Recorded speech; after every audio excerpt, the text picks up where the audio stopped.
dinosaur, I'll try it, just to see if I like it. I might try it twice.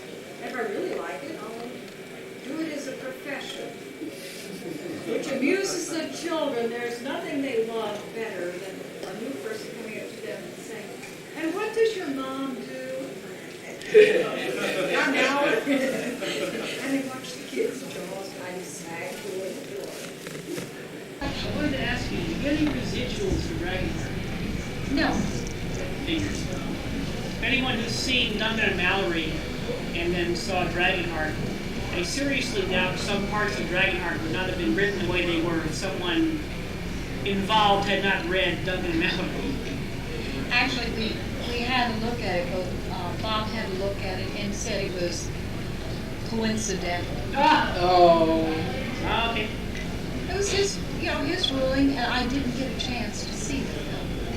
So, You can make that at 8 o'clock tonight. Yeah. even that great line, "Next time you die, I'll collect the money." I could have sworn that came out of here. it came actually out of our notebooks. I have a set of books about future plots for Duncan and Mallory that we never did. Oh, okay. And one of those involved, next time you die. But something that almost happened and didn't. The neatest thing in the world, not last year, but the year before, San Diego Comic-Con, the head of Fox Children's Network came up to me and said, "We're interested in Duncan and Mallory. Are the rights available?"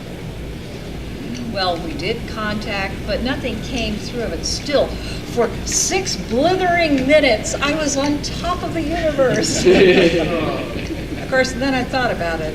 Cartoon series, right? Okay, you've seen what they did to Batman, right? This is when you remember Harlan Ellison's advice. If they want to do a film of your stuff, nod your head, sign the contract, stand at the border, and have them throw the money at you. Don't get involved.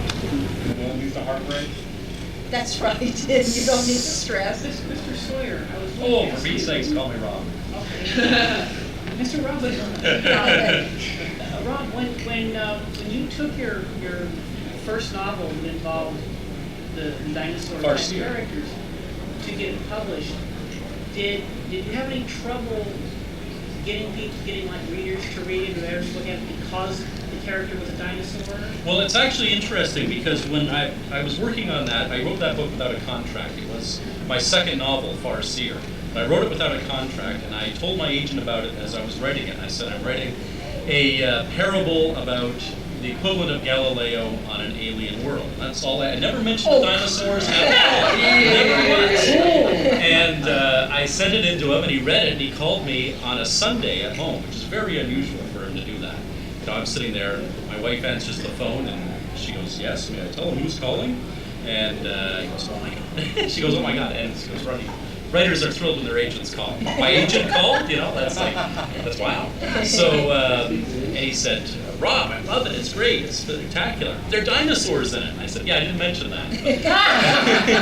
But, and I always thought, actually, although I loved the dinosaurs, and I wanted to, you were a paleontologist, I wanted to be a paleontologist when I chickened out.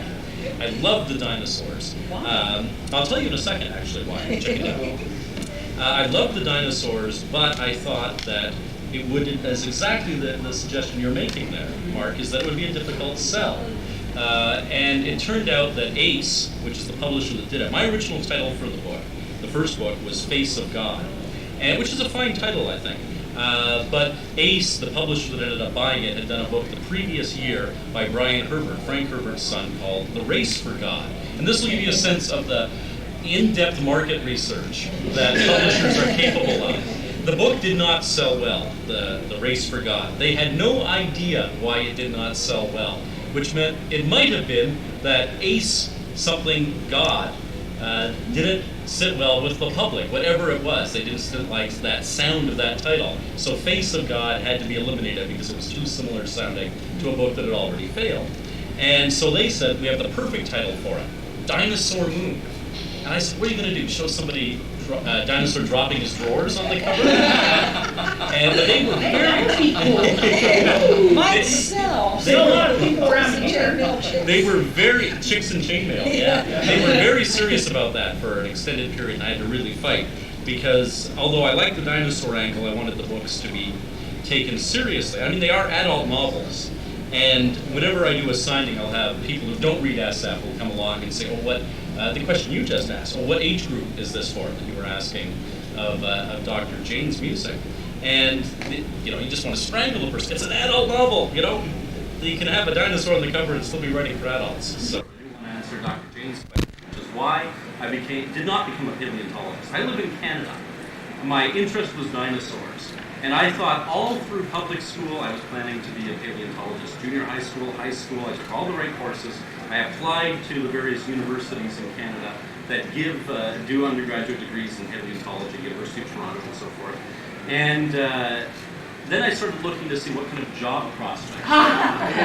And there were only 3 people in all of Canada, and Canada is physically a bigger country than the United States. There were only 3 people in all of that country, or 3 out of 30 million, which means 1 in 10 million people had this job, who made their living studying dinosaurs in Canada. There was a full-time dinosaurian paleontologist in Toronto. His name was Hans-Dieter Seuss. There's a full-time dinosaurian paleontologist at the time in Ottawa, whose name was Dale Russell, and a full-time dinosaurian paleontologist in Drumheller, Alberta, named Philip Curry.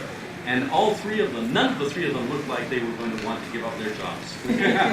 So I decided to become a science fiction writer instead, which everybody says is a crazy job prospect.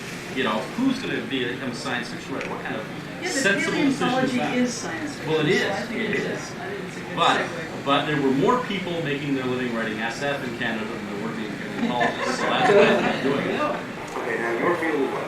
I'm currently studying, as I said before, I was going through there, I was sprinting under the camera. as I do, as I said before, I'm in Kevin and Kevin. That's right. You also do On the Fast Track, Yes. fine cartoon. What do you call it? You call it a comic strip, right? Right. That's not derogatory. Is it? No, It's not like you saying to me, "Oh, you write that sci-fi stuff." No, Yeah, Skippy, that's right. Now, it's not a comics panel, it's not a strip. Strip. A panel is the far side, a strip is Calvin and Hobbes. And I do on Fast Track. And Kevin and Cal. You should think about Kevin and Cal, that it's only on the internet. I want to do a comic strip to explore the internet. I didn't want to do what Gilbert is doing, which is just putting his stuff on the internet, because it was already seen. I wanted to do something new for it. So I created the idea of having funny animals on the internet and seeing the conflicts between a natural setting with animals dealing with technology. And that's where a lot of humor comes from. The main character, Kevin, is a sysop on the herbivore form.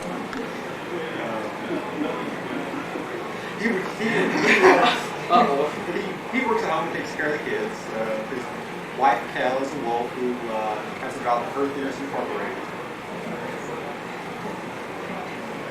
So 8 personnel director. I want to ask you a question. It says in your bio that it's a chance meeting with Charles Schulz that caused you to pursue this professionally. I thought that was intriguing. I'd like to hear more about it. Oh, well, that was back in '82. I was You know, I was working at the Atlanta Constitution doing maps of sharks and feeling very unfulfilled creatively. Took a trip back here in California where all my relatives are. I have aunts and uncles all up and down the coast. My aunt and uncle from Florida last week. But I went up in Santa Rosa to know the Schultzes. And I was big swing up the state until I got to Santa Rosa and they said, "We have a surprise for you, you're going to meet Charles Schulz." And he gave me some advice that I was giving aspiring cartoonists when they talked to me. He said, think of 50 ideas. Maybe 5 would be funny.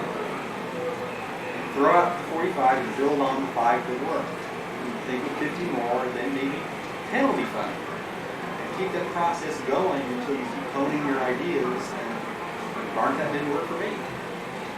I'm curious because I've noticed your production schedule is impressive, very, very professional. You get a cartoon out each day.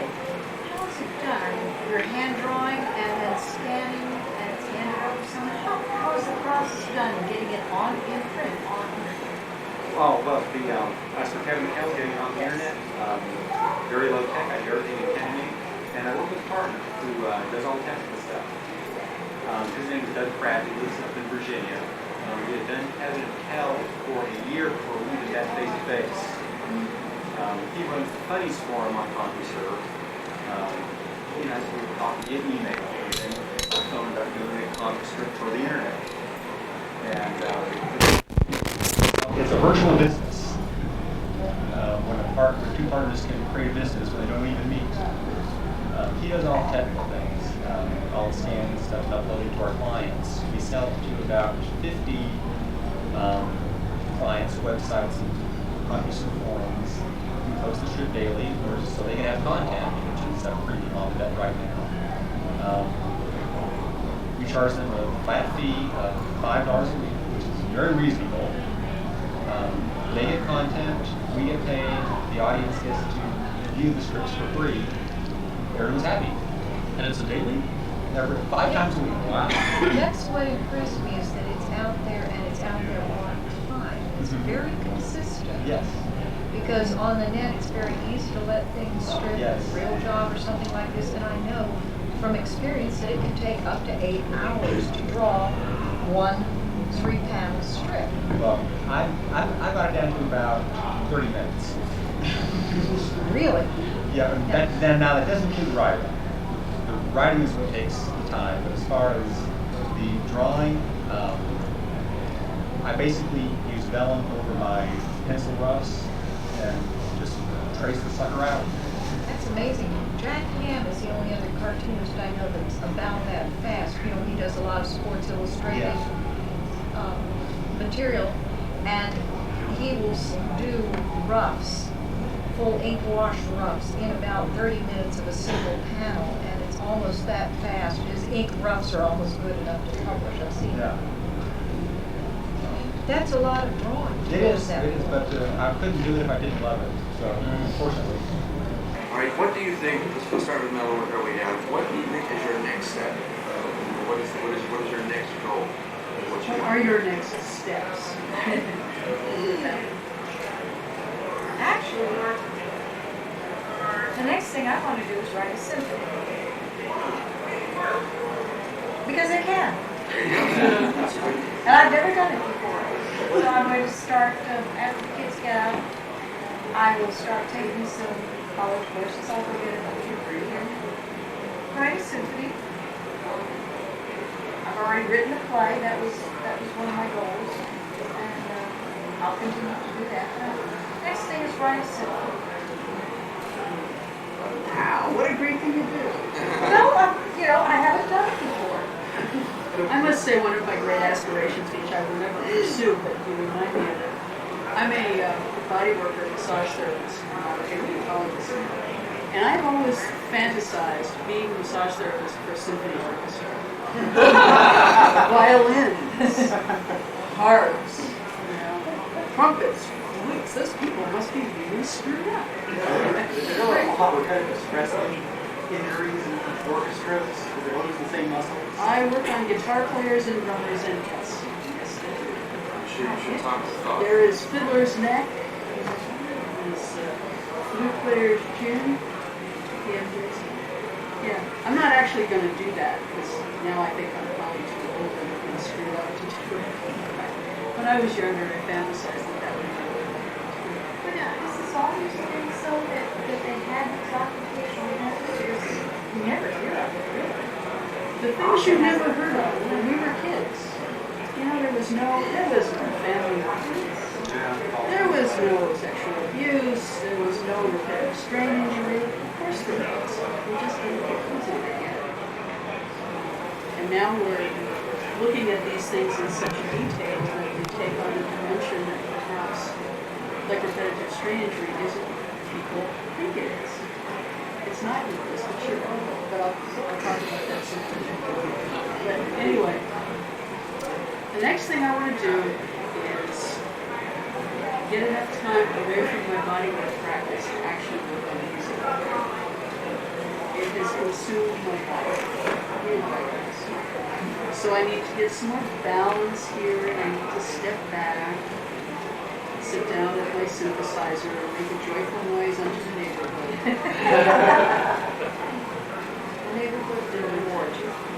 Yes, they shut their windows. They just don't have milkweed music when they hear that. I'm not sure what I want to do next. I'm just finishing, or in the process of getting ready to finish my 10th science fiction novel. And I think at some point, although probably not for the next book that I do, I want to write a mainstream novel, a novel with no science fiction or fantasy element, just so that I can have done it. But I am content and happy being a science fiction writer. So if I do that, it will be, for the challenge to try to sell something. I mean, I won the Nebula Award. I'm able to sell science fiction books to any publisher I want to sell them to. It would be nice to go into a marketplace where I have no name value and also still be able to sell a book. I've got an idea for you. A linguistic novel called The Mists of Babylon. All right. What do I want to be when I grow up? Yeah. I'm going to continue exploring Kevin and Kel's world. I've only scratched the surface of this world where carnivores and herbivores interact and live together and have conflicts. They can get married. I haven't even begun to get into the religion or the politics or any of the real nuts and bolts of society. I just think there's endless possibilities in it. Only at the Funhouse Mirth our world. So I don't think I'll ever run out of material for Kevin and Kel. You never will. Well, just about out of time. Are there any last rounds of questions? Anybody? You have. You don't have to. We've had fun. Yeah. Thanks for coming. Well, thank all four of you for coming up. It was enjoy the rest of your time. Thank you. Yes. You enjoy? I mean, Do you want to talk to us? do something. I have a concert tonight at 9 if anybody wants to come listen. I've got a table. Rob Sawyer panel at 10 tomorrow morning. Yes. Yes. Thank you all. Yes.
I'm Mike Richards.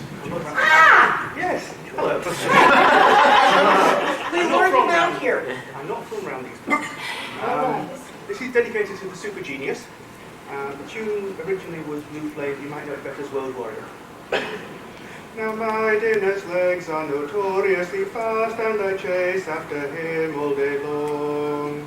But once in a while I step back and I think of a plan that can't ever go wrong. Now my plan would destroy him in 5 seconds flat, and then I'd be jumping with glee. But the Acme device says to smite him instead, turn around and they pulverize me. There'll be beep beep coming down the highway. Beep beep approaching as towards me he will run. Beep beep passing every trap that I set. When this one is sprung, can I finally have one? When hunger commands me to chase down the road, there are certain things that I try to make. But I always have bad luck, winter, summer, rain or shine, and that pain eternal is no longer fake. I don't know how he'll do it, I just know he will. Avoid the traps I set, knock him dead. And I know all too well when I stand on the spot that the anvil will fall on my head. There'll be beep beep coming down the highway. Beep beep approaching towards me he will run. Beep beep passing every trap that I set. When this one is sprung, can I finally have one? And when the birds pass fit and perfectly safe, it is then that the real fun begins. For I've yet to discover a way without pain of disarming the blasted thing. I leave circular craters all over the place. My efforts to escape are all in vain. An unsettled blend of dynamite and bills and falls opens up new horizons in shade. And still there's beep beep coming down the highway. Beep beep approaching towards me he will run. Beep beep passing every trap that I set. When this one is sprung, can I finally have one? Now I'm not saying it's not a nice lethal trap, it can break people's heads with the best. But the sight of the load makes my head start to hurt and I get familiar twinges in my chest. Now I know what they sell me is a patented device and guaranteed to work and you know who. But by the time I get it, the warranty's expired, and I know I'll be the one who gets the bruises, and they'll be beep beep coming down the highway. Beep beep approaching towards me he will run. Beep beep passing every trap that I set. When this one is sprung, can I finally have one?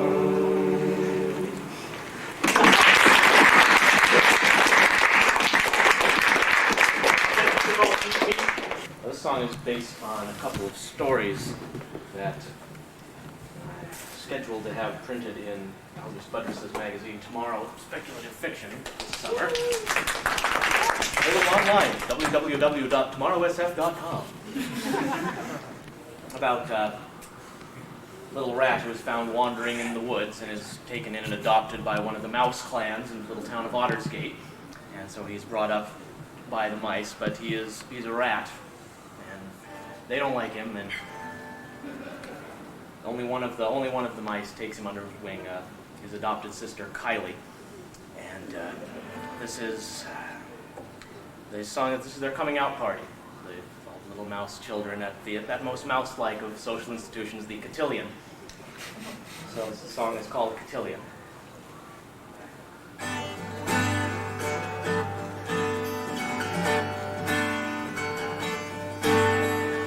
Thought I'd see the day that I'd be standing next to you, music starting across the way. You turned to me, your fur so gray and eyes so blue, and asked me to dance with you. I know that I should be prepared. We practiced all these steps before, but I had never hoped or dared to dream you'd think of me or care to tread the floor. I stare and you ask once more. And then I bow you curtsy, your smile so warm and bright, all the ice and my stomach gets thawed. Then my arms round your waist, the music sways and swings, out we step, my heart light as air, till I stomp on your paw. Sorry. 1 and 2 and 3 and 4. This dance was never meant for rats. The snickers I try to ignore from other couples on the floor. These mousy brats in their silk scarves and bowler hats. Just 'cause I'm a foundling here, adopted, 10 years ago. I grew up with them, still they cheer. Except for you, you're always near when I feel low, showing me what I need to know. Then you squeeze my shoulder and tell me to relax. It's a dance, not a march off to jail. Your laugh's contagious, I can't help joining in, and we glide 2 leagues on the breeze till I stomp my own tail. Why do I pretend I'm a rat, pure and simple? The other mice don't want me here. I'm a freak, the butt of jokes for everyone in town. But the music swells, and your paws gently guide me. Your whispers all encouragement, your dark eyes full of smiles just won't let me frown. Music slows and softens now. I draw you close or you draw me. I breathe a silent, solemn vow. To see this through, I won't allow their hate to be. No wedge between you and me.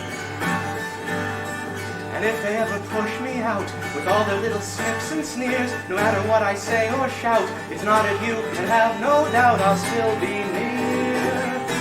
If you need me at all, my dear. Then the music's ending, the band stands up and bows as the chaperones all start to applaud. My eyes meet yours, and I stumble afterwards till you smile. Put a paw to my lips, you give a sigh and a nod. I just blink and stare. Do you feel what I'm feeling? As the spark inside my heart struck a matching spark in yours, or do I just pretend? But you hold my gaze as applause rolls around us. Then quick and light you kiss my cheek, saying that no matter what, you'll always be my friend. Then the dance floor's clearing, folks moving to their seats. I bow to you and offer my arm. You smile and take it. We step down from the floor and we pass her by. I don't even crack Paul all that hard on the head when he calls me an oaf. I just say that some folks I could name have a lot more to learn about charm. 'Cause I dance with you.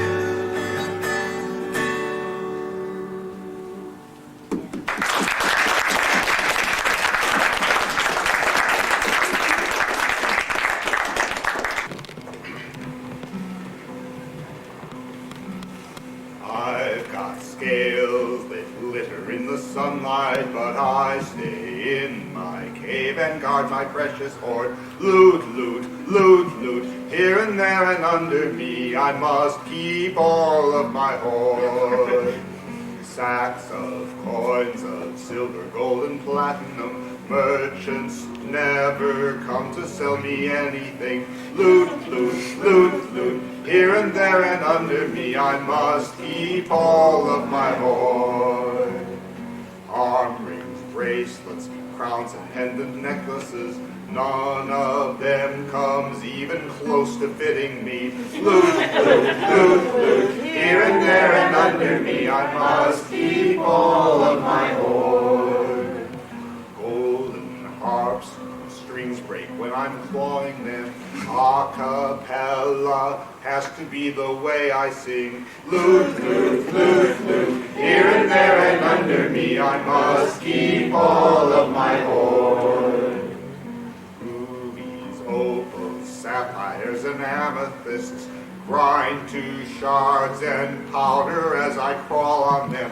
Loot, loot, loot, loot, here and there and under me, I must keep all of my hoard. There's a dozen ancient jeweled magic swords. 6 have scabbards, the other 6 keep scratching me. Flute, flute, flute, flute, here and there and under me, I must keep all of my hoard. A princess once came to my cave to visit me. Pallets piled high didn't stop her feeling lumps of flute, flute, flute, flute, here and there and under me, I must keep all of my hoard. A wizard robbed me, stole all of my treasured things. Soon I'll find him. Now I fly admiring how my wing scales glitter in the shining sun as I fly in search of my hoard. I found the wizard hiding in a cavern dark.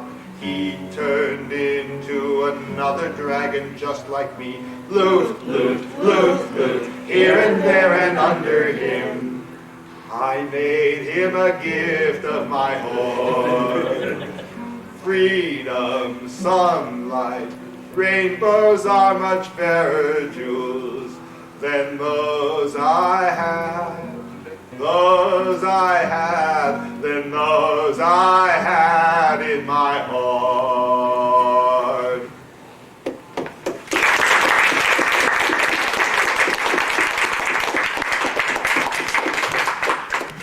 Well, are we live or are we Memorex? We'll be live. Don't give us a choice. A pretty girl is like a memory. For any of you who don't know who we are, this is the special Filk guest of honor, Dr. Jane Robinson.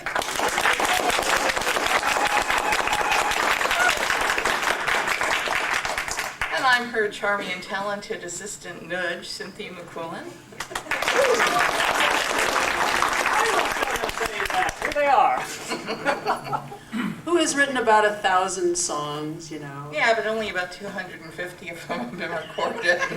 I'm still hoping. She's a pretty special Filk guest too, in my opinion. And actually, I discovered that I'm sort of a borderline furry writer. Several of the stories I've written had main characters who were like a cat or a dragon or something. It's like, I'm really having a blast here. The artwork is fabulous. And of course, Jane and I have written several hundred cat songs. One for each cat hair in the rug. And one of the things that we have a song about is eating for cats. It's a parody of a song called The Black Rose or Bella Ciao, which is a traditional Italian folk song. And the chorus is Bella Ciao, Bella Ciao, Bella Ciao, Ciao, Ciao. And when I hear Ciao, Ciao, Ciao, I think of cat food. We have kitties, and when they're hungry, they bellow meow, bellow meow, bellow meow, meow, meow. We have kitties, and when they're hungry, they really let us know. They leap upon us, they lick our fingers, they bellow meow, bellow meow, bellow meow, meow, meow. They leap upon us and lick our fingers. How shamelessly they plead out in the kitchen, where all the food is. They bellow meow, bellow meow, bellow meow, meow, meow. In the kitchen, where all the food is, they pace the floor and howl. The hungry kitties have stopped complaining. No bellow meow, bellow meow, bellow meow, meow, meow. The hungry kitties have stopped complaining. We better find out why. We discovered they found the pot roast. Bellow meow, bellow meow, bellow meow, meow, meow. We discovered they found the pot roast that you left out to thaw. We'll order pizza from our favorite restaurant. Bellow meow, bellow meow, bellow meow, meow, meow. We'll order pizza from our favorite restaurant. A place called Bella Ciao.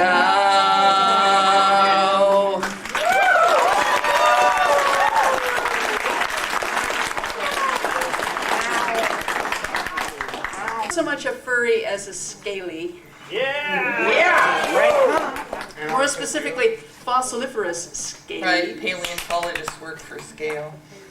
Hey, how about this? Real dragon Dragon's going to sing opera, just torch songs and scales. But to get us all into the mood, if anyone likes to dance, please feel free to get up and make fools of yourselves while we're playing, if you like. When I was a graduate student, life was pretty grim. I was at UC Berkeley. And so I used to stay up late and fantasize. Actually, fantasy and science fiction writing and paleontology are pretty much the same thing. Because after all, you can't go back and see it. You know, you kind of get what's there and make the rest up out of your head, which is exactly what science fiction writers do. So I would sit there at night, you know, and you get weird after 4,000 cups of coffee. And you start thinking, well, you know, what would happen if you got all of the huge animals that ever lived together in the same room and had a square dance? There wouldn't be much left of the room. If you weigh a ton or more, no need to feel upset. Just because you can't do waltzes or a minuet, or grab a partner, get in line, no matter if you're fat. You've come a long way, baby, Gravaportal's where it's at. Snap your feet, slap your tail, 7 on the Richter scale. Everybody lumber to the Gravaportal Polka. Behold the hippopotamus just wallowing along, and see the tiny bronto through cavorting to my song. The mammoth shakes his belly limbs, man, what a heavy beat. Yeah. He can do a 2-step even though he's got 4 feet. Snap your feet, slap your tail, 7 on the Richter scale. Everybody lumber to the Gravaportal Polka. Oh, Hadrosaur, you are divine. I wish we were alone. We'd be dancing very slowly, cheek to ankle bone. Here comes a dancing brontosaur, watch out there down below. He's loads of fun, except if he should polka on your toe. Snap your feet, slap your tail, 7 on the Richter scale. Everybody lumber to the Gravaportal Polka. Hey, giant tortoise, come on in and polka for a spell. Don't be so shy and quiet, you can come out of your shell. Link arms with a U into there and do a do-si-do. It may take you a year, but we don't care if you are slow.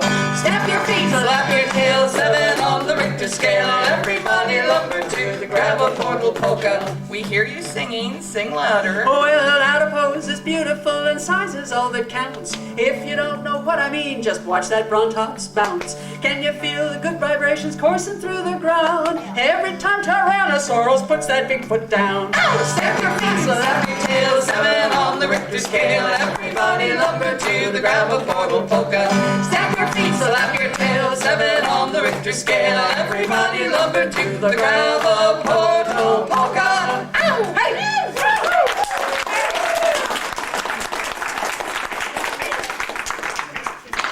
And of course, what Dr. Jane appearance would be truly complete without a Nessie song. Of science and what it can do, and the marvels and the miracles, and recombining DNA and creating a super race of E. coli bacteria that wipe out people who eat hamburgers in Seattle. We cannot find a 20-foot animal in a 1 mile by 24 mile lake. Think about that. Did anybody see the made-for-television movie with Ted Danson as the Nessie researcher? Oh, I thought they cast him as Nessie. I don't think he realized it was supposed to be a joke. Maybe Vanna White is Nessie. What do you think? I already did her as Aphrodite.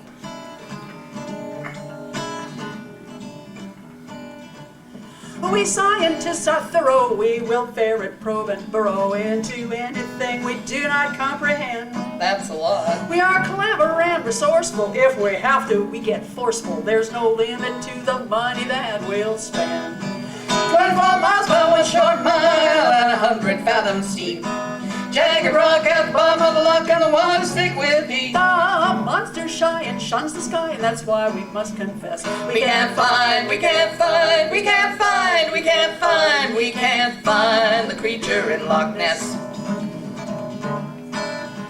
We located the Titanic 2 miles deep in the Atlantic, and we didn't know quite where that ship went down. Well, we photographed the wreck, even down below those decks, but the monsters in the lakes just can't be found. 24 miles by 1 short mile and 100 fathoms deep. Jagged rock at the bottom of the luck and the water stay with me. We stood still in the damp and the chill, and we watch without success. And we Can't find, we can't find, we can't find, we can't find, we can't find the creature in Loch Ness.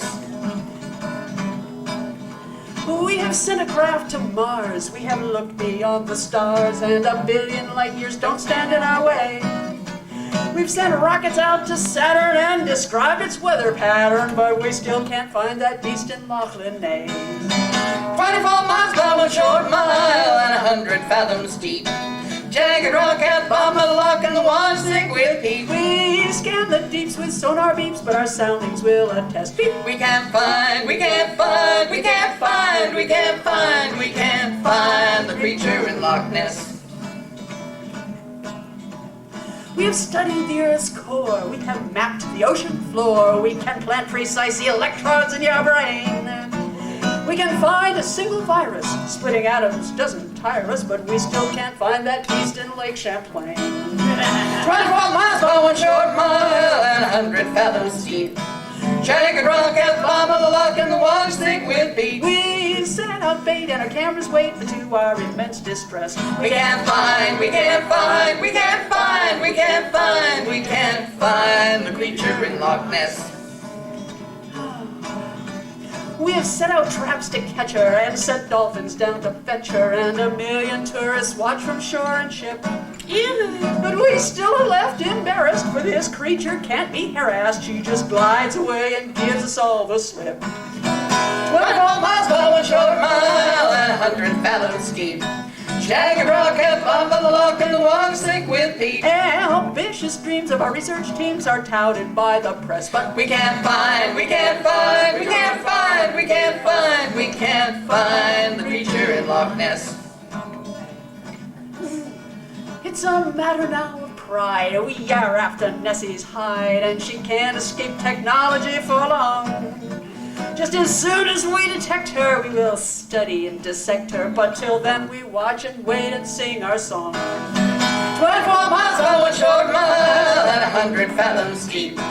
Jagged rock at the bottom of the loch and the water's thick with peat. The monster smiles at her clumsy wiles, and we rail at her finesse, 'cause we can't find, we can't find, we can't find, we can't find, we can't find the creature in Loch Ness.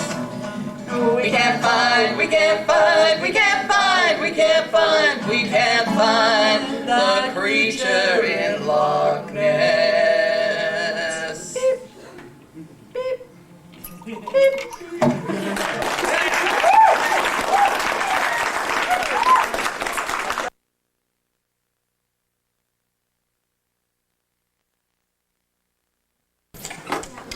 Thoth is a group of visionary artists basing their collaboration upon spiritual, emotional, and intuitive values, respecting one another and presenting a vision of globalism, tribalism, and environmentalism, while allowing freedom of adornment, yes, thought and performance.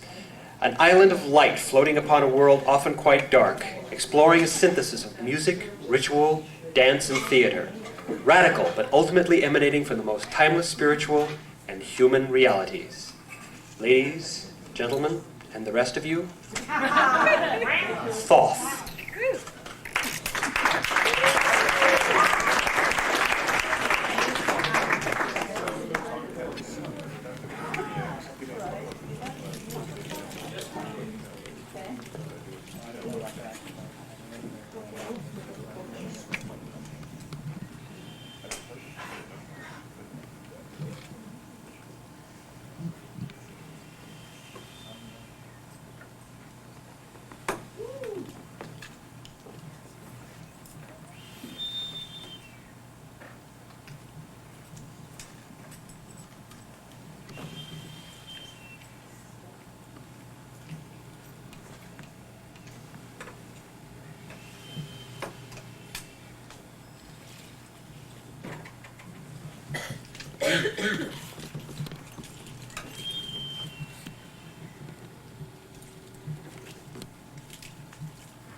like to introduce you to members of Thoth.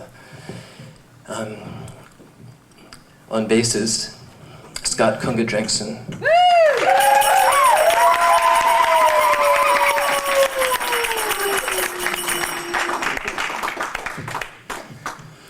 On percussion, hand drums, everything over here, Ron Wilson.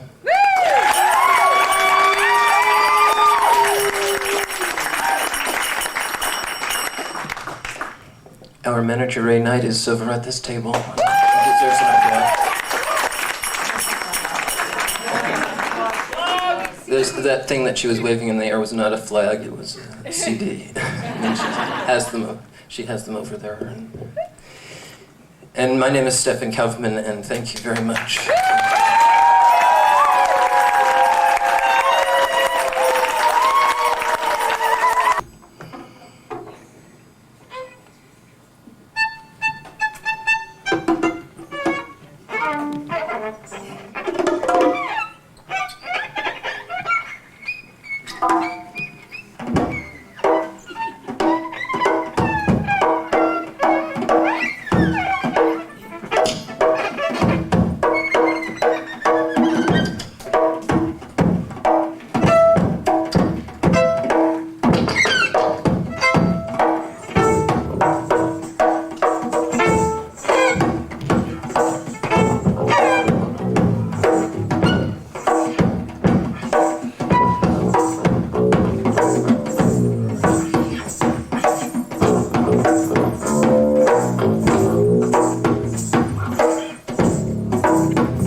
Welcome to the ConFURence 8 Costume SIG and Presentation.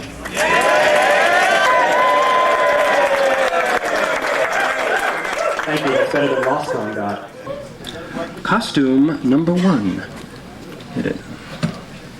Not long ago, in a galaxy far away, not too far away, it's Wookiee!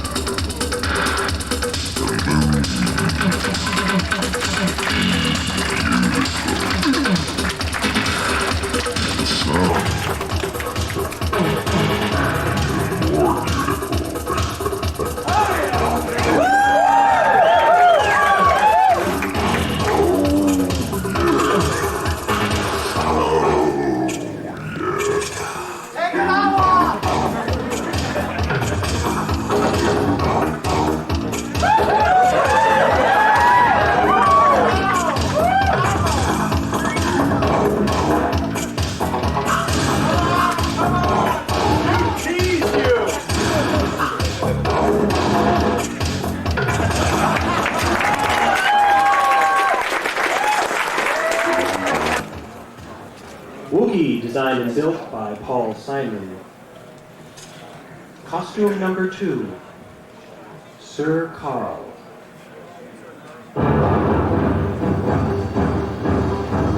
Sir Carl, a Borderlands knight, son of the court wizard and of King Gunther, Carl turned to the profession of arms in the service of his king. He is a picture of honesty and integrity. Carl is an exemplary member of this knightly order, charged to defend the territory of the Borderlands.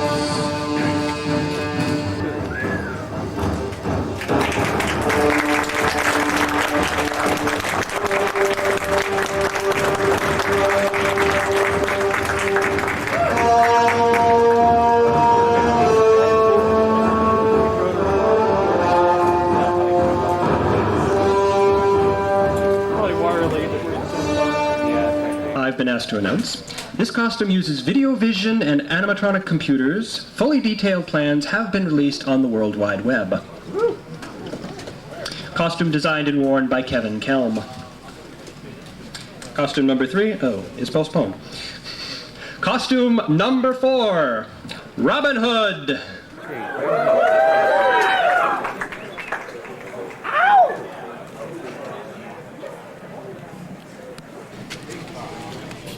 Music?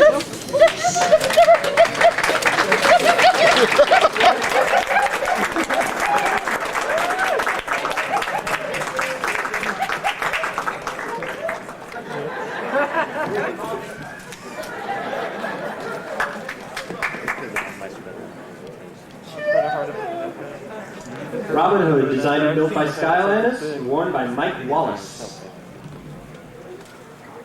Really? Costume number 5, First of Two. As the Borg conquered their way across the galaxy, they assimilated many races. Not all of them were human, and not all of them were quite what you'd expect.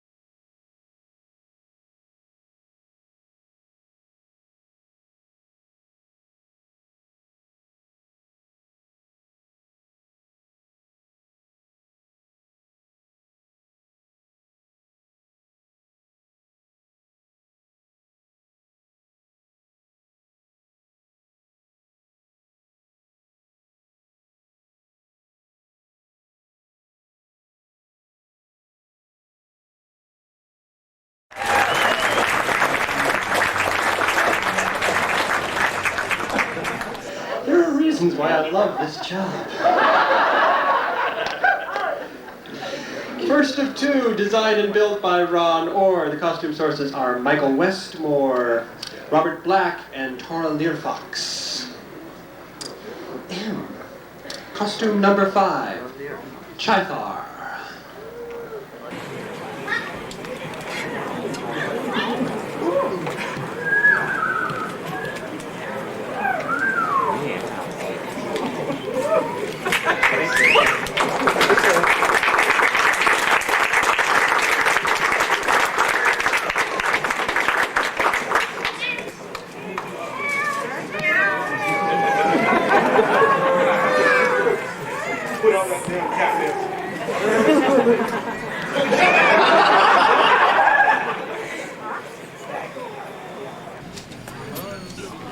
like the tail action. It's a May darling.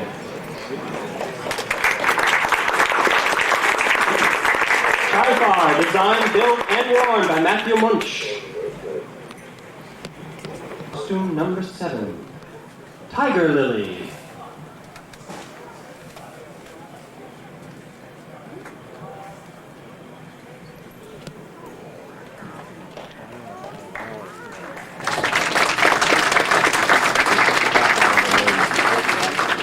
Whether she knows it or not, she's appropriately dressed for this part of Buena Park.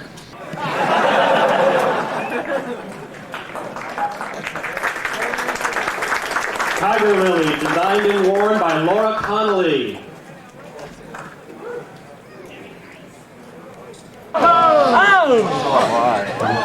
Brought to you from ConFURence East, here we go. Coral Al-Wasar.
Al-Wasar, designed, built, and worn by Andrew Pidcock.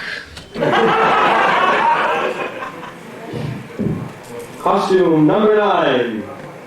Balto, Jenna, and Steel.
And they say fans aren't productive. Balto, designed, built, and worn by Mary Adams. Jenna, designed, built, and worn by Andrea Adams. Steel, designed, built, and worn by Lance Ikagawa with help from Kathy Sanders. Costume number 10. Mufasa! Mufasa, Mufasa, Mufasa! Say it again.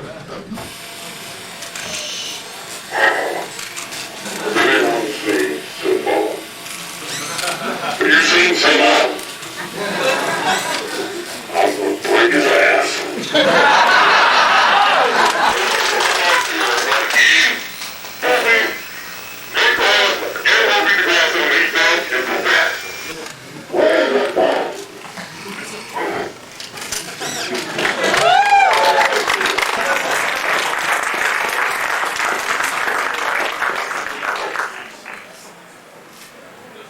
Mufasa. Mufasa. There you go. Designed, built, and worn by Lance Pope. Costume number 11. Kerwin Rabbitru.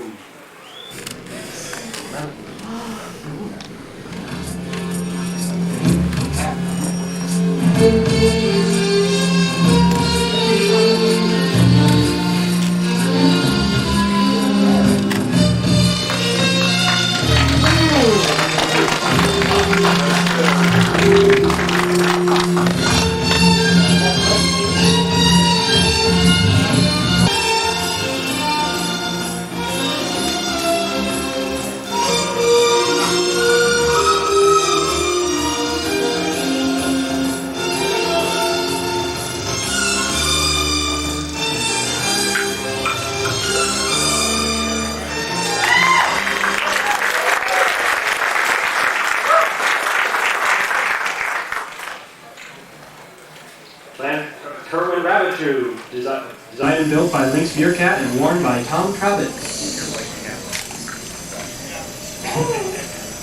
By special request, the next costume will be introduced to you once again by Mr. Pony Sparks, if you would please be so kind. Oh, have some time. Swear I've seen you people before, we'll cover that later. Nothing. You again? Yes, me again. All right, got my notes there. All right.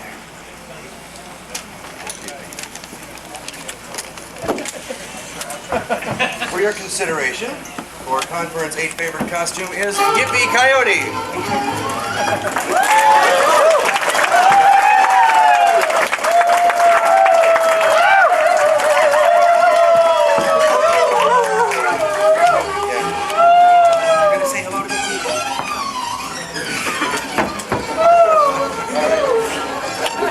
Now, there are plenty of reasons to choose a coyote this year. For one, this guy is lovable. I'm telling you. I hate that part. He's very intelligent and he can be trained to perform many complicated tasks, such as fetching a newspaper.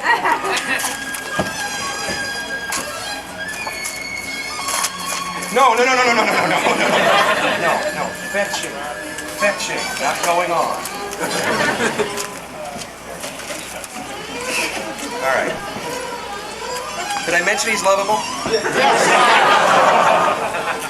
Okay. All right. Now, why would you settle for an ordinary run-of-the-mill canine? Right? I mean, coyotes are in this year.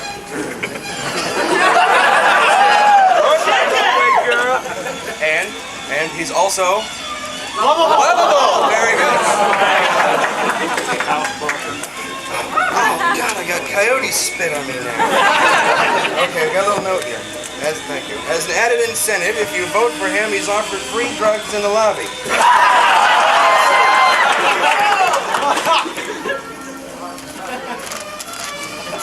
Oh, hugs! Free hugs in the lobby.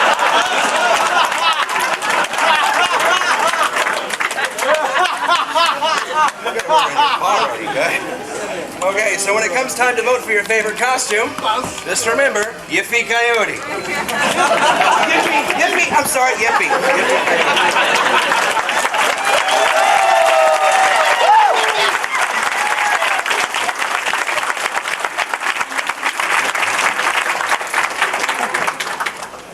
Yippee! I got it right. Coyote. Designed, built, and worn by Jimmy Chin. The part of Pony Sparks was played by Don Ho. To number 13. Somebody had to be it. Sheldon the Sheep.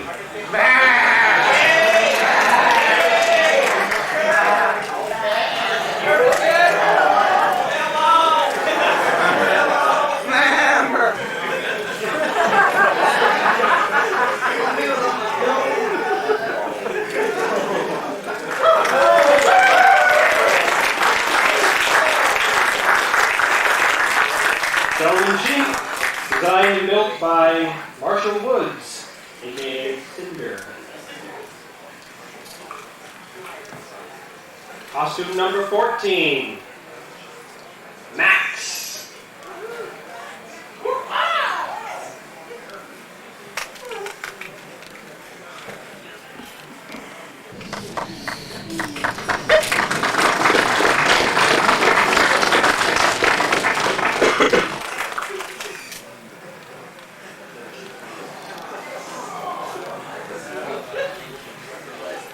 Designed, built,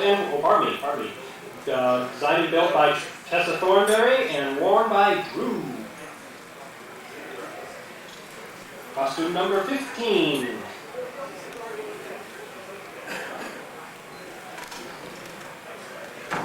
Bender.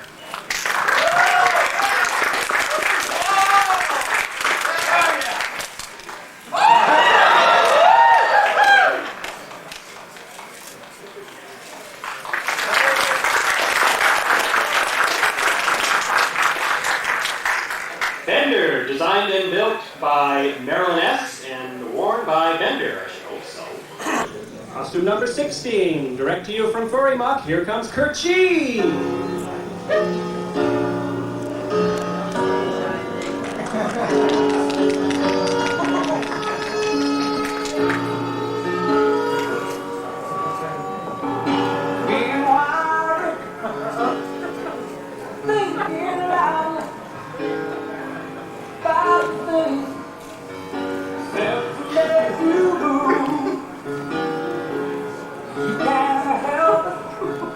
There's no one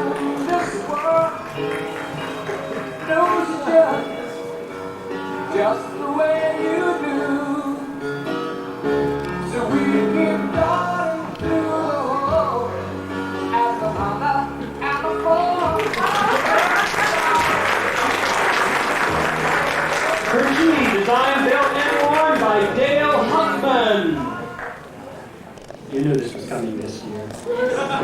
Costume number 17, welcome Lola Bunny!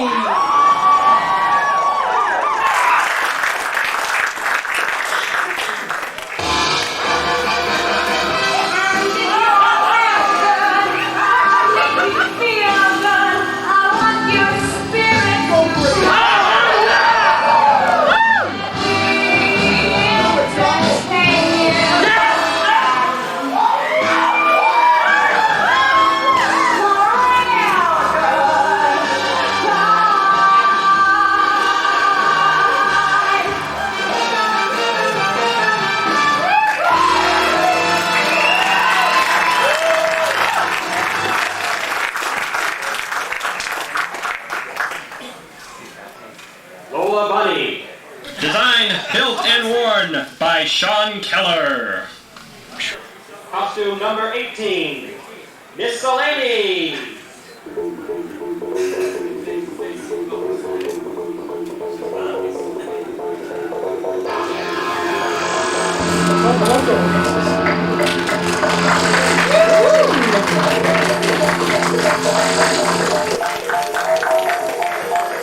Oh, come back here. There's more people.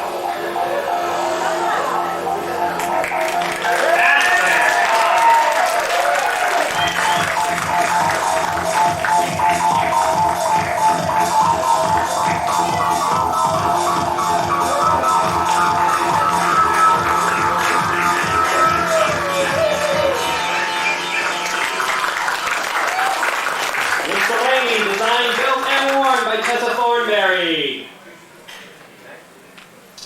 Costume number 19, Carl the Wolf.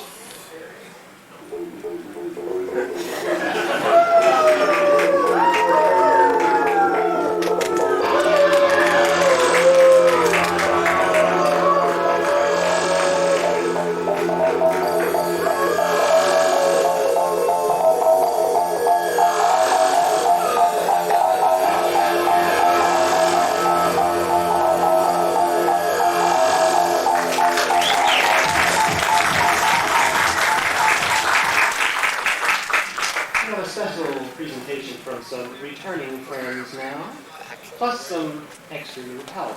Would you please welcome Samantha, Miss Vicky Rabbit, Miss Buffy Tail, and friends.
Vicky Rabbit, Miss Buffy Tail, and Victim.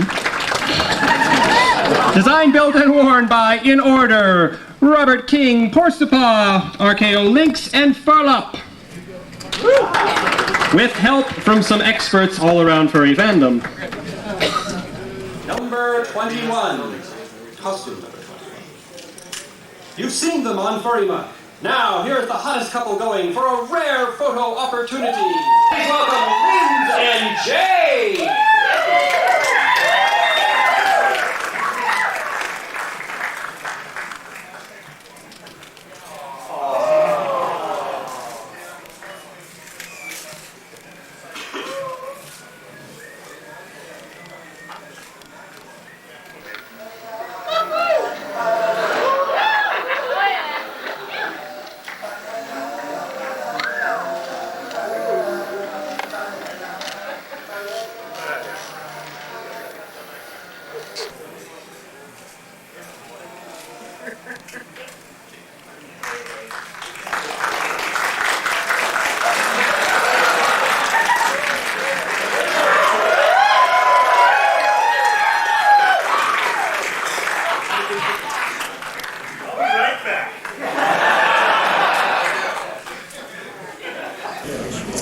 Costume number 21, inspired by the works of Jack Kavanaugh and Terry Smith. Please welcome Bucky Boy. Bucky Boy.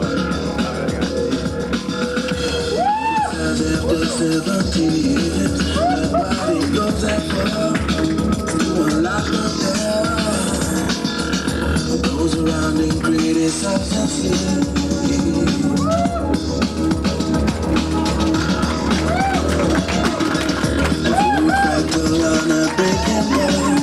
I see you, my friend, and touch your face again. Miracles will happen as we dream.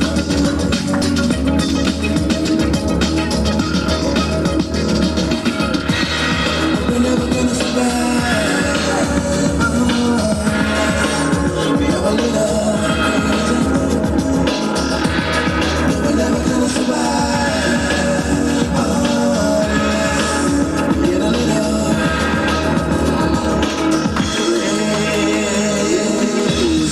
People walking through my head, all that's gotta come on the wall.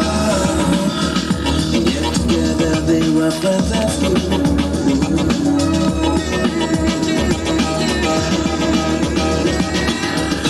Follow them when we first took the bill.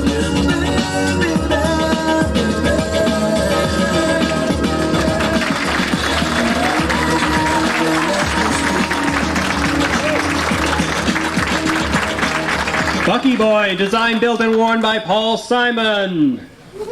And that is the ConFURence 8 costume presentation.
We also have a bonus!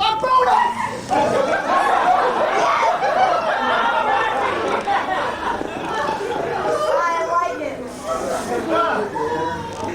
I think that's my bad. You look good.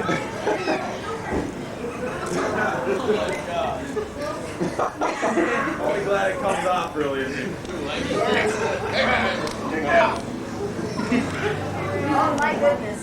Who should I throw this at? Jim. The initiator. Jim. He's not good at one. Give him his ball. You mean they got him? I wasn't here for this. Oh, yes, please.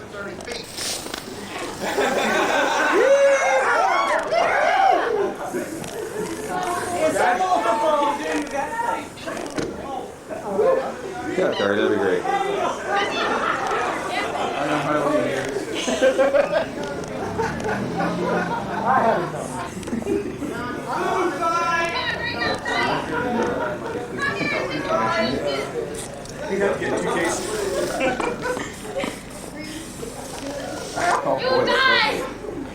Oh God. Okay, I want quick time for my website.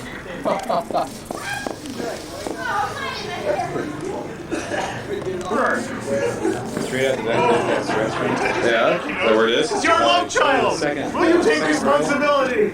Walk over towards that. Mitch is Okay. Yes. Yes. Whoa. Spread the word.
Try to play around with them. You just start doing this stuff. It's like a stand-up comic sports night. Am I rude?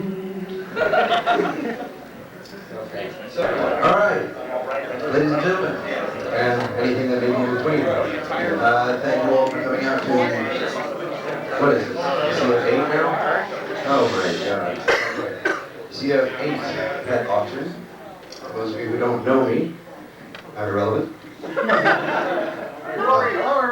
No, I'm not your elephant. I'm irrelevant. Be my love elephant. I just forgot what I am. I'm forgetful. Obviously, I'm not an elephant, from what I just said.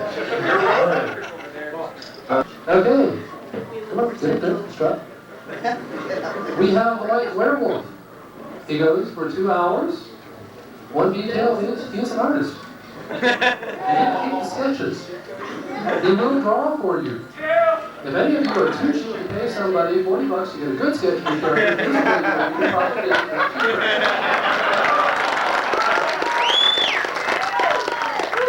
However, in his defense, I should say he did not specify inks. He just said sketch. But we did have an opening of $2. Who was it? $2 from the false spot operator. Next you score. 4 in the front. Next would be 6. 2 hours of sketching is worth a lot more than $4. Let's have 6. 6 in the mysterious pet behind the screen. Nice. 22 twice. Anything else? Sold for 22.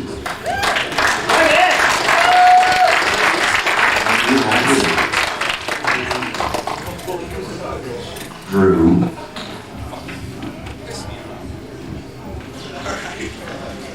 All right, here we have Luminous. Did you say a half an hour? Oh, an hour? An hour, maybe an hour and a half. It's time to do something like that. All right. Now, he says, generally, it's, pet's discretion and whatnot along those lines. We'll take suggestions and almost anything goes. He is housebroken. I'm fairly certain. And here's the clincher. As a typical canine, dinner must be included. I heard no. That's not a number. Okay, opening bids.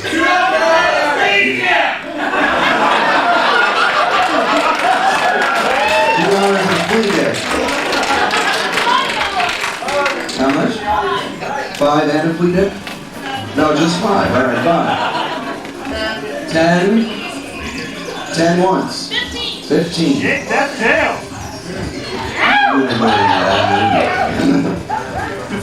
Just imagine spraying that tail with end dust. Think what should we do with your friend?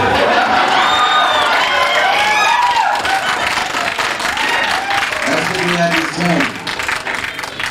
15. Excuse me? Thank you. 20. 20 going once. 20 twice. Sold for 20.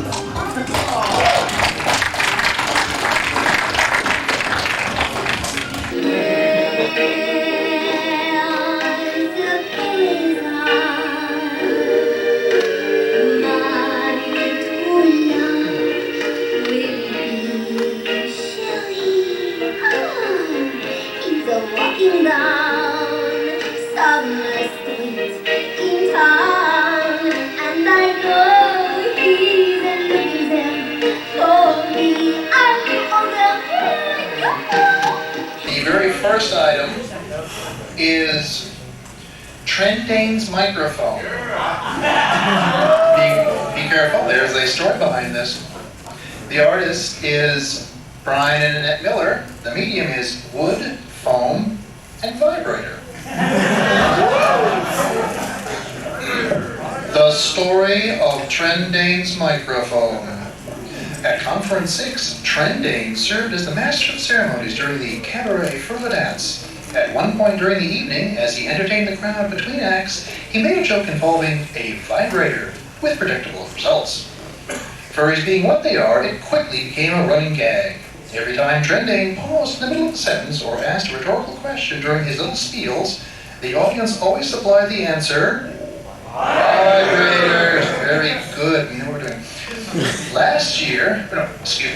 year later, which is the same thing, at ConFURence 7, vibrators was still the running gag anytime Trendane was on stage, until he was forced to threaten the audience members with a mallet to get them to stop. Now, this might have been the end of it, had he not chosen to involve in his onstage repertoire several risque remarks about foxes being a prey species.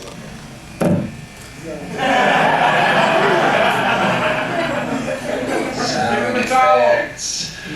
Needless to say, we foxes were rather upset about that. We are most definitely not prey. We are, however, I can't read it, it's moving on me. We are, however, extremely devious and have long memories. So be warned, Trendane, you will never live this down, especially if we foxes have anything to say about it.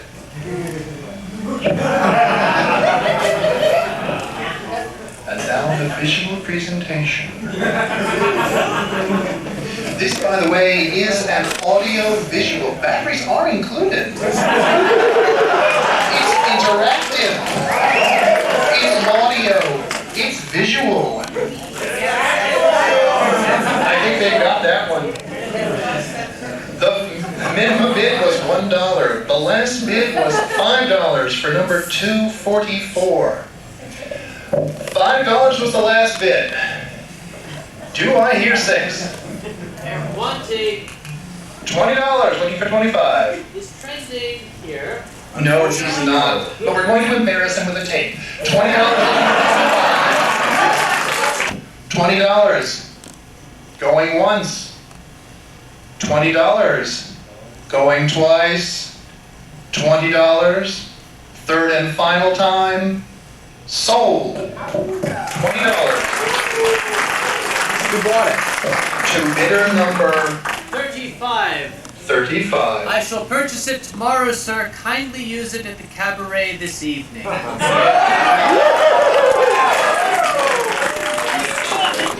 Without further ado, we would like to present to you 1997 ConFURence 8 CABERET Fur La Dance.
makes a person leave the life they're living for a world that's heartless and unforgiving? Why do we stray searching the whole world round, looking for unknown ground?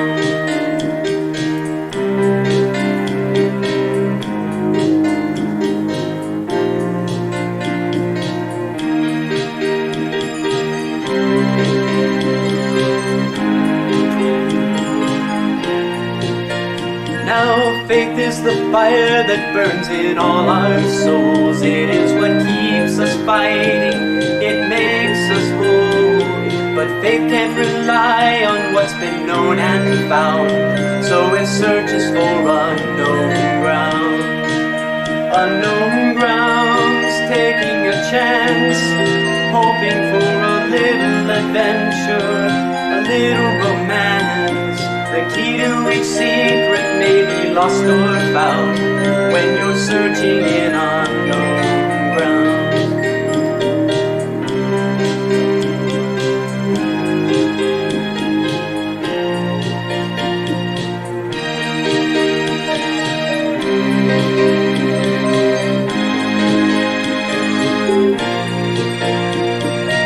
Find our magic in our days and dreams, a world of fur and feathers wrapped with silver streams, and seek our futures where they're unrenowned, in a place made of unknown ground.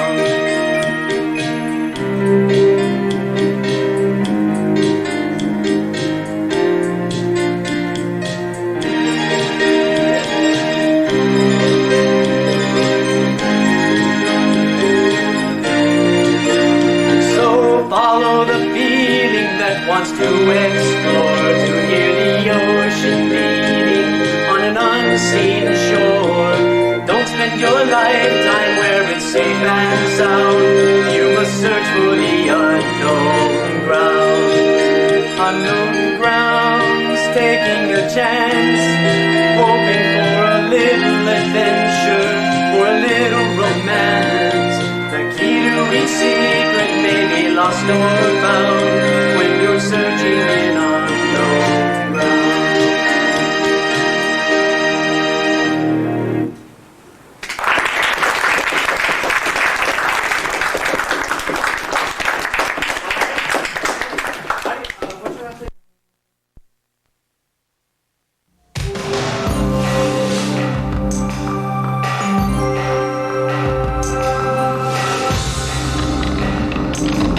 By day, this Twin Cities man is a mild-mannered computer programmer, but on special nights, he goes absolutely wild.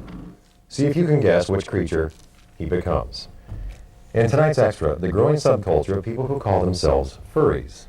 Well, your next-door neighbor or colleague at work might be one, and you'd never know it. Now, furries talk to each other on the internet, go to parties together, and dress up as their favorite four-legged friends. Carolyn's Mark Daly recently traveled across the country with a group of Minnesota furries. It's a tale you won't forget. Julie Bowman of St. Louis Park was 12 years old when her grandma taught her to sew. Now, Julie's sewing tails for a group of friends who call themselves furries. It's an ermine tail. I didn't make any squirrel tails yet, okay. Julie's furry friends go to conferences together. It's ConFURence. Emphasis on the fur. Julie also made this purple guy for a friend named Lance. He's posable. You'll meet Lance a bit later. He goes to conferences too. It's like being a little kid and having permission to do it for the entire weekend with a whole bunch of other adults that are acting like little kids. My name's Max. I like the call. I've been into it for about 6 years now. Bugs Bunny's a furry. Mickey Mouse. No, I just needed a tail really badly. I really wanted a tail. Actually, it was a dream. It's just not funny. Oh, hi. Costume number 1. Last month near Los Angeles, more than 1,000 furries herded together from all over the country. They strutted their stuff, spread their wings, and wagged their tails at this convention called Conference 8. I like playing role-playing games. Okay, but what's this furry stuff really all about? I can't tell you that. If I tell you that, we'll have to kill you. It's just an interest that a lot of people share. A long time, my dear. Give me a kiss. Come on. Not all furries wear full-body costumes. Dehydrate very quickly in these things.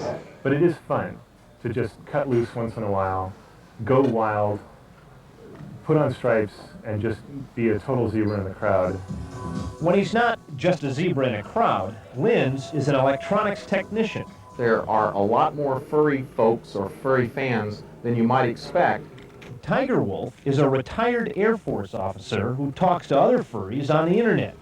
Tiger Wolf says he met Crunch, the Timberwolves mascot, at a surprise party in Minneapolis 2 years ago. And we actually rented Crunch to make an appearance. And obviously that was the big hit of the party. we are marionettes of the moon. Some furries at the conference enjoy singing furry songs. I must keep all of my oil. Probably blind stitch. For all the sewing that I do, I have no idea what all the technical terms are. Julie Bowman taught other furries the finer points of costume design. I have a chin. And you get a nice kind of bobble when you walk with it and so on. It's actually fairly comfortable to wear. And some people just have no sense of humor. Remember Lance, that purple guy we told you about earlier? Well, Julie has a surprise for Lance. Want me to take my mask off? Well, I want to see what you think of it, guy. I'm proud of this thing. Whoa! Outrageous! Very nice. Many of those attending the conference here told us that being furry is just innocent child's play. Adults pretending to be kids. But a lot of what goes on here is undeniably adult-oriented, and it's not for everyone. Anyways, opening bid, $2. At the pet auction, for instance, furries bid for back rubs. $17.50. And other pet services. The motives that are involved in many different areas would tend to be a little bit controversial. I don't really go in that direction. And the furry strip show is definitely not kid stuff. Well, here's the main body right here. So I created this character. He's called Tim Kangaroo, and he's sort of modeled after my own personality. He's kind of like a cartoon alter ego of myself. And you'll probably stop hearing me now. Timothy Fay is a programmer analyst for the University of Minnesota. Somebody, do you know how to give a rule? Just so if you lead. Fay chose to attend more ordinary events at the conference.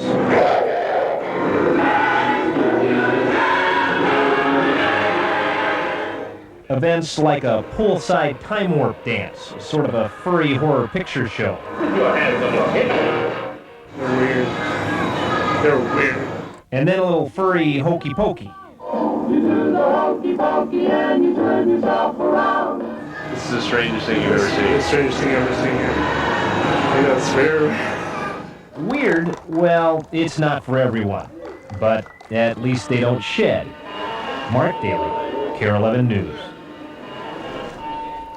Of the 1,200 furries at ConFURence, 8, at least a couple dozen, were Minnesotans. ConFURence 9 is set for January of 1998, just outside of Los Angeles.